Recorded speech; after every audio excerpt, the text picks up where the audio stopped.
Hey, everybody. Just give me a second. Just want to welcome everybody. Sorry it's been so long since I've been on because I know Christmas and New Year I've had my family down. So I haven't been doing a lot on the channel. But just see, can everyone hear me? Hi, Lynn. Hi, Matt. Spirit. Van.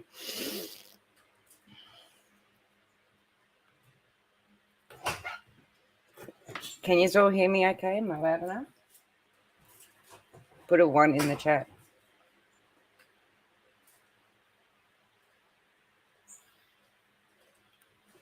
I'm not sure there's a delay.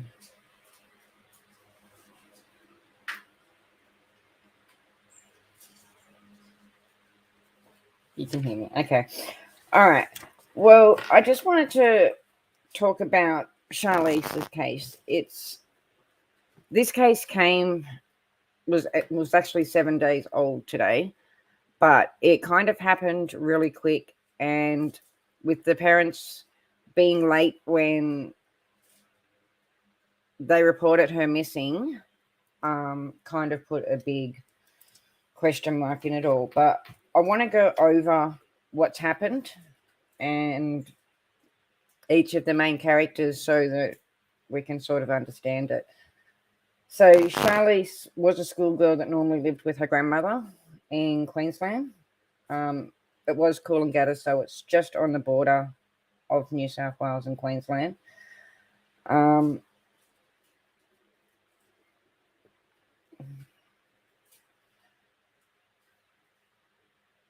But she was spending 2 weeks holiday with her mum, and this is where it gets messy. So she was supposed to be staying at a resort, and I'm going to bring it up, the wedding venue place where she was staying. But over the last couple of days, more came out about the mother, and the mother was actually staying at a caravan park that was about 80 kilometers away from where she was reported missing.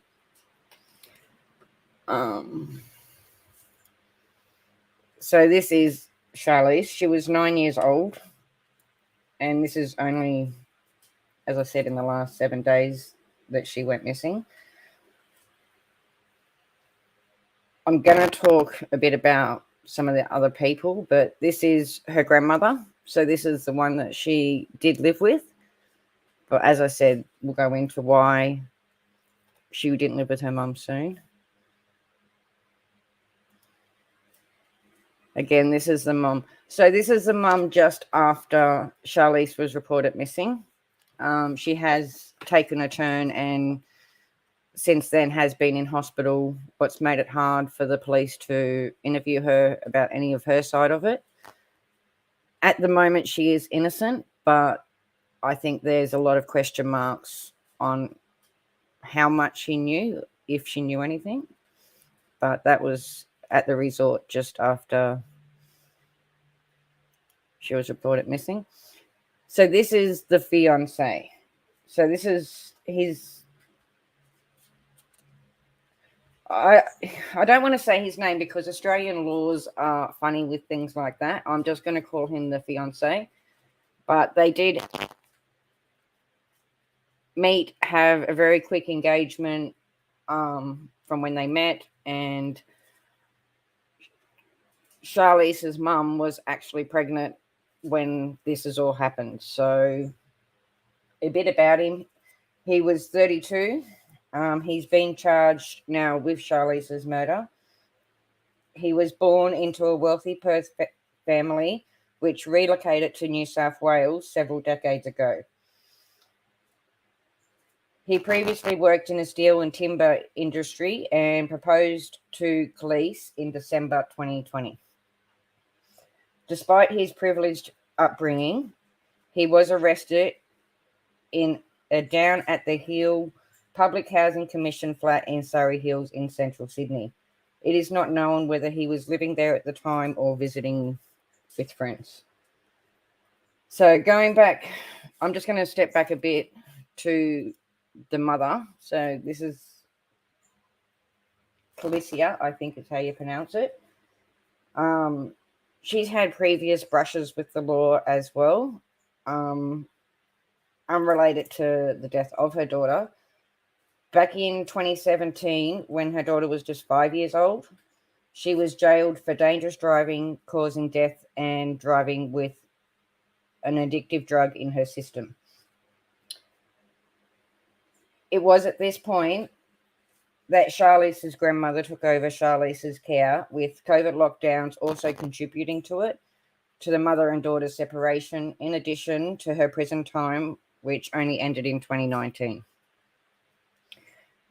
So going back in 2017, Miss Mutten, I'm just going to call her, told the Lismore District Court that she had used the drug ice before she got behind the wheel and tried to recklessly overtake a semi-trailer at the Tweed Valley Way at Condor in September 2016. The maneuver caused her to lose control of the car and crash, resulting in the death of her passenger, Karen Bunch. After 3 weeks on life support at the time, Miss Mutten admitted to the courts that she was using 2 to 3 points a day of ice. What over in America is meth? I think the same. They are saying that she's not a current drug user or that she's suspected of any involvement in her daughter's death. But as I said, she has suffered a medical episode after her daughter's disappearance, which saw her hospitalized, and I believe she still is. So again, that's the fiance. So the fiance's family have came out as well, and I have read a couple of articles where the mother is standing by him and saying that he had a tortured life. Not that I think that's any reason. Yeah, Lynn, she is pregnant, sorry. So this is the wedding resort where she was reported missing. Now I'm going to sort of jump backwards a bit from the timeline because, as I said, from the reporting date, it was different. But yeah, we'll get into that as I talk about it. I don't have a photo. So this is the lake that they were checking that was on that resort. I don't have a photo of the biological father. This is another one. This is a beautiful picture of her. But there is very little you can find about him. However, he has put one social media one out, like a post out on social media. I'm just trying to find what it said. Just it said, "Beautiful little girl, we will always get answers for you, baby, and we will honor you properly. This is not the end of you or your story, Charlise." And it was a baby picture. So what I have read is that he was only there as when she was a baby, and he hasn't had much contact with her throughout her life.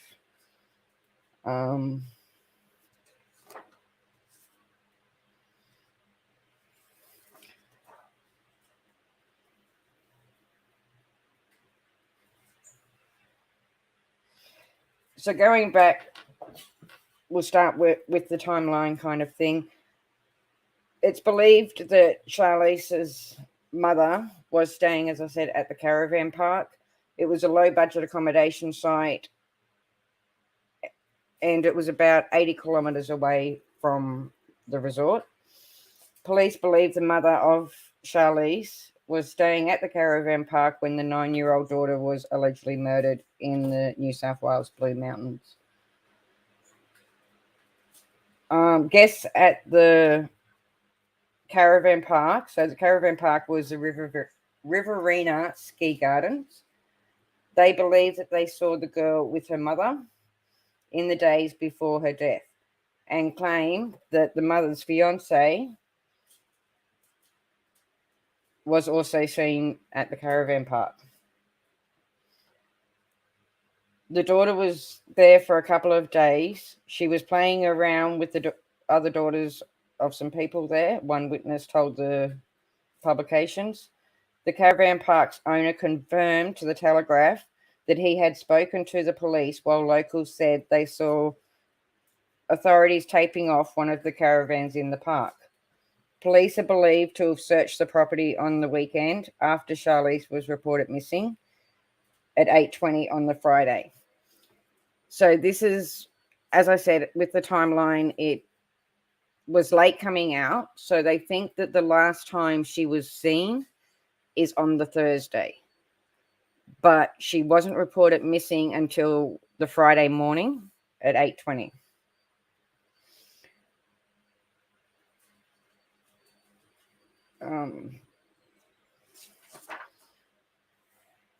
Okay.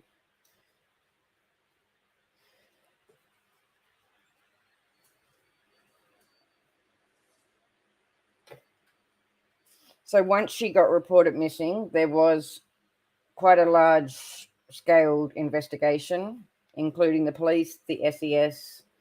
I think I've got, it's another one of Charlise. So this one was at school just before she broke up at the end of last year. And this is with her mother. She's such a beautiful little girl. This one here is, so this is the wedding venue where she went missing, obviously when it was done up for a wedding. And outside, it was actually a gorgeous area. The Blue Mountains is beautiful.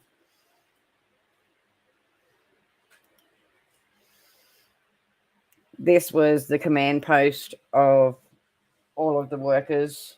And that I also know a lot of this was also sold from the data of the phones and GPSs of where they were too. So while this was going on around the resort, there was also other police working on it.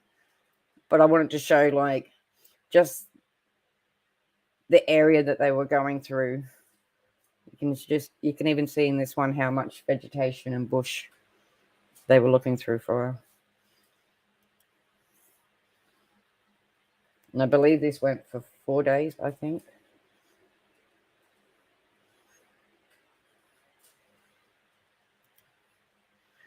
So this was the fiance's truck that they ended up taking in for evidence. It comes into play when we get into the timeline. And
sorry about that.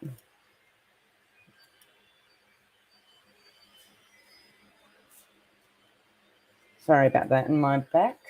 Good news. Hear me again? Just give me a 1 when you can, just to let me know that I'm back.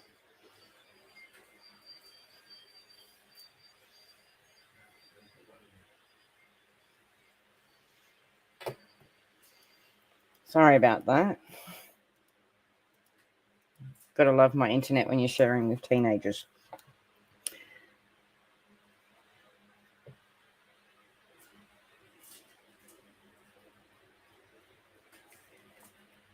Okay.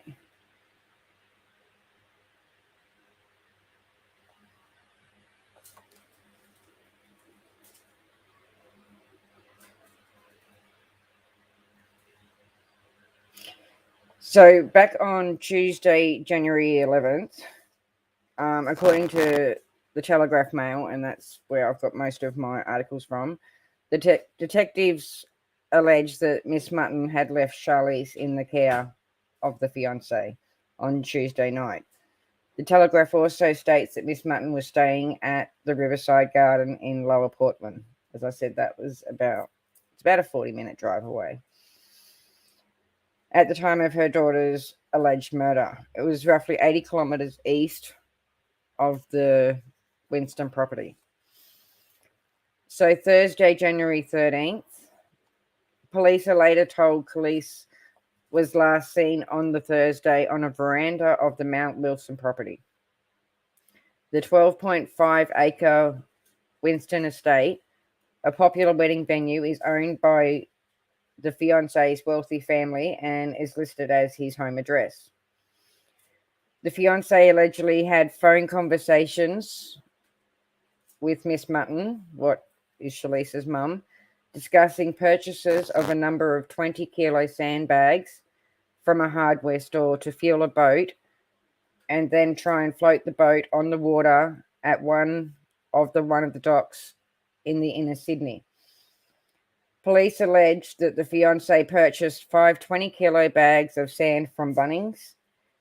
They claimed that he then drove around Sydney for up to 5 hours with Charlise's body while he tries to work out where to dump her. The fiancé allegedly then visits a number of locations, including a service station in Marsden Park, a 5-dock boat ramp, and a Winston boat ramp. Police alleged that after unsuccessfully attempting to launch the boat, which is inoperable, from an inner city dock, he ends up hiding the heavy barrel containing Charlise's body in dense bushland after struggling to dump it in the Colin River. So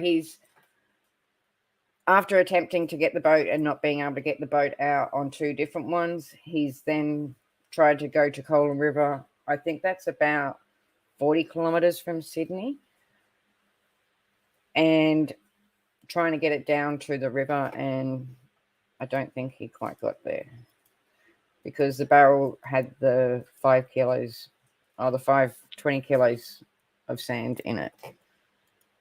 So I'm just going to go back to where we were. So this is the Colin River where she was found, and I do believe it was just in the scrubland close to it.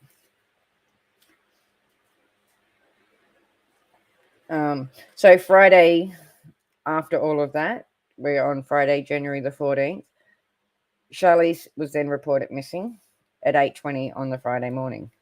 A massive air and ground search begins to find her as more than 100 police, state emergency services, what's SES, and the Rural Fire Service scoured the dense bushlands around the property. Neighbours reported seeing a car leaving the property without headlights about 4:30 a.m. on the Friday morning.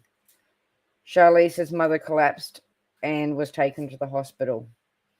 The fiancé spoke to police at Penrith, and the police then seized his red Holden, Colorado ute outside of the police station for forensic testing.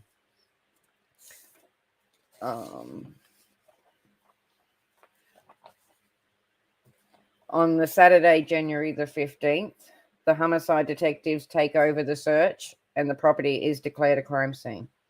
So that's the wedding venue was. The strike force is established for it, the Blue Mountains Police Area Command, and assisted by the State Crime Command's Homicide Squad to investigate her disappearance. The senior investigators say they won't rule out anything. Police divers seized the boat in the Hawkins River and test it for fingerprints. The boat is kept for forensic testing. The search continues in the dense bushland around the property. Sunday, January the 16th, the RFS volunteers are finding very small and barefoot footprints on a fire trail. New South Wales police say certain items have been found and identified, but unfortunately they haven't led to anything that gives us definite indications of her location. By this time, they were scouring the Hawkins River. Monday, January the 17th, a large number of police and detectives entered the Blue Mountains property and media were told to leave. Reports at this time indicated police intended to interview Charlise's mum, but it's understood that this did not occur. Tuesday, January the 18th, officers attached to the strike force conducted a search near the Colin River. The body of a child was located in the barrel. At about 8:30 p.m., the fiancé is arrested in a unit in Riley Street in Sunny Hills.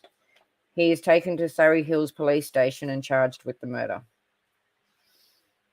On Wednesday, January 19th, the fiancé appeared in a local court case, a central local court on Wednesday, charged with murder, wearing a grey jumper and a blue face mask. His lawyer says his client has a long-standing mental health issues that requires high doses of medication. He requests that the fiancé be placed in protective custody among concerns for his safety. The magistrate says that the request must be made to correctional services. The fiancé is remanded in custody for his next court appearance on March 18th.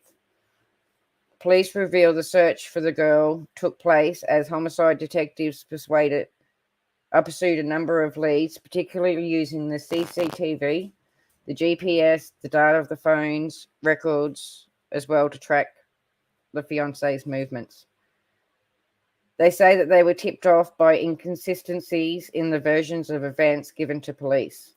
The post-mortem examination to determine the cause and purpose of Charlise's death is expected to take roughly another week.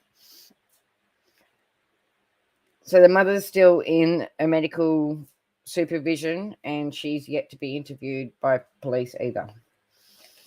And Charlise's biological father, as I said, has only ever posted that one post about his daughter too. So Thursday, January 20th, in an unexpected twist, this is when we found out that the mother was also pregnant with the fiancé's child and has come out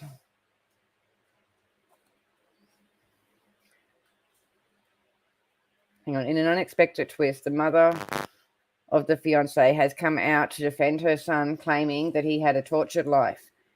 You can lead a horse to water, but you can't make them drink or choose their partners, she said in an exclusive interview. It would hurt anyone. It doesn't matter who you are. It would hurt you because your parents know their child and you know, as I said, the mother is the one that needed to talk. So Charlise has been described as a loving girl of her, but I don't think she actually really spent a lot of time with Charlise, because between the caravan park, I don't know how much time she actually spent at the wedding venue. So this is just more of the Colin River where she was found. More of the search, and they were looking for her. And again, this is just going through each of the main players: the grandmother, the mother, the fiancé, and beautiful Charlise. And just more of her while she was at the school. Well, it was just at the end of last year. So I will be following this case and I will give you updates again when he goes to court. But I just wanted to basically put a whole timeline together to show what actually happened. It's a very sad story because she's so beautiful. But thank you very much for tuning in, and I'll talk to you next time. Bye.